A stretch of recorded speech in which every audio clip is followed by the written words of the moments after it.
சிறகடிக்க ஆசை சரியில்ல. அடுத்த வர எபிசோட்ல நம்ப சிந்தாமணி இருந்துட்டு, ரோகிணிய கூட்டிட்டு, "வா ஒரு இடத்துக்கு போலாம்" அப்படின்னு சொல்லிட்டு கூட்டிக்கிட்டு போறாங்க.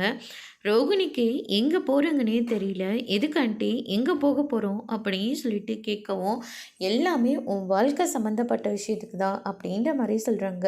"அப்படின்னா என்ன? மனோஜ பார்க்கறதுக்காக போறோமா?" அப்படின்னு சொல்லிட்டு கேட்கவும், "மனோஜ மட்டும் இல்ல, மொத்த குடும்பத்தையும் பார்க்கறதுக்காக போறோம். நீ வாயேன், நான் பேசிக்கிறேன்" அப்படின்னு சொல்லிட்டு சிந்தாமணி வந்து சொல்லிட்டு ரோகிணிய அங்கேருந்து கூட்டிக்கிட்டு போறாங்க. "உனக்கும் உன் பையனுக்கும் ஒரு நல்ல எதிர்காலம் வேணுமா? வேண்டாமா? வேணும். அப்படின்னா நான் சொல்ற மாதிரி கேளும்மா" அப்படின்னு சொல்லிட்டு ஆரம்பிக்கிறாங்க. அதுக்கு அடுத்ததா நேரா விஜயாவோட வீட்டுக்கு கூட்டிட்டு போறாங்க. அங்க விஜயா இருந்துட்டு சிந்தாமணிய பார்த்த உடனே, "வாங்க உள்ள" அப்படின்னு சொல்லிட்டு கூப்பிடுறாங்க. கூடவே நம்ம ரோகிணியும், க்ரிஷும் இருக்காங்க.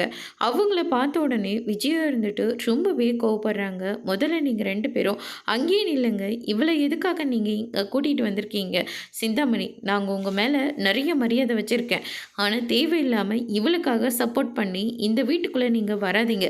அப்படி இவளுக்காக சப்போர்ட் பண்ணி வரதா இருந்தா, இப்பவே இந்த திரும்பி பார்க்காம வீட்ட விட்டு வெளிய போங்க" அப்படின்ற மாரி சொல்லிறாங்க. என்னதான் இருந்தாலும் இப்ப ரோகிணி உங்க வீட்டு மருமகளா ஆயிட்டாங்கல்ல.